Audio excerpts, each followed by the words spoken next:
Presidente, nobres colegas, é um tema de extrema importância. Eu sempre digo que Caxias já foi a capital do desperdício, né?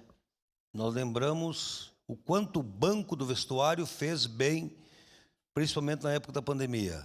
O quanto o Banco do Material de Construção fez bem para tantas famílias, principalmente numa ação que fizemos com a Associação dos Procuradores, que adquirimos 835 telhas. Bom, o Banco de Alimentos, ele tem uma função extraordinária. Eu, por muitas vezes, fui também nos mercados, e porque a gente precisa enxergar lá a outra ponta, onde vai. E quantas vezes, acompanhando a alimentação, por exemplo, das crianças do Tancredo Neves, feijão, arroz, ovo, a gente percebe que muitas vezes é o almoço do dia, é a refeição do dia. Então, Caxias do Sul dá uma demonstração de uma humanidade, principalmente com o restaurante que abrimos a semana passada ali na Perimetral. Então, senhor presidente, quando eu estava lá no orçamento comunitário, nós passamos em 15 escolas.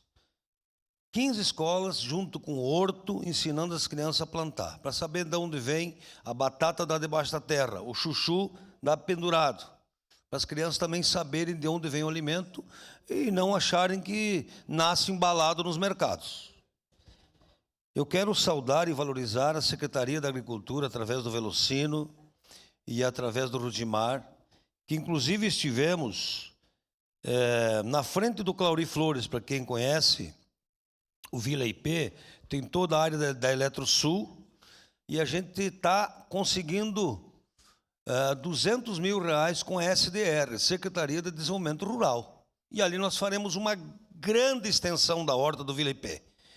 Então, estamos ansiosos. Depois tem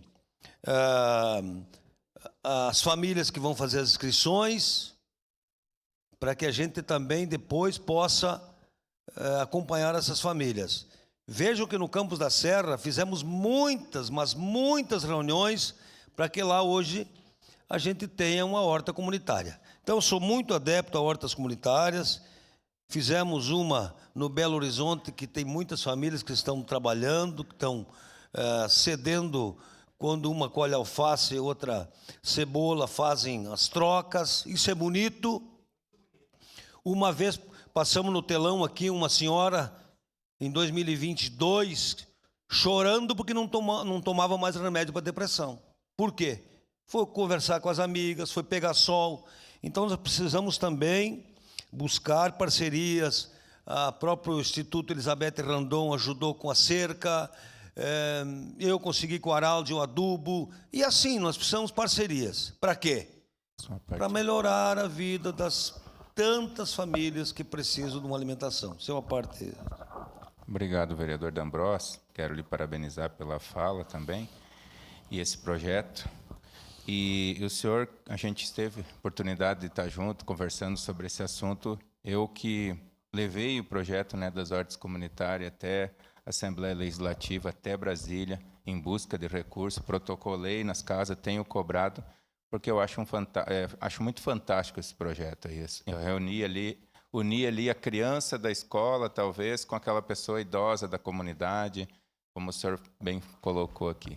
Parabéns, muito obrigado. Obrigado, Pedro. Eu sei da sua luta, muitas vezes o senhor me visitou lá, e antes o senhor citou os Celeiros de Cristo. Em frente aos Celeiros de Cristo, nós conseguimos liberar aquela área, e ali nós vamos ter uma horta comunitária, que inclusive até quem frequenta lá os Celeiros de Cristo pode ter 4, 5 canteiros. Então ocupa as pessoas, ressocializa, alegra, pega sol, faz os fuxicos com os vizinhos. Tudo isso faz parte de uma boa convivência. Então, parabéns ao projeto, e votarei sim, senhor presidente. Obrigado, vereador D'Ambrós. Encerrada a discussão.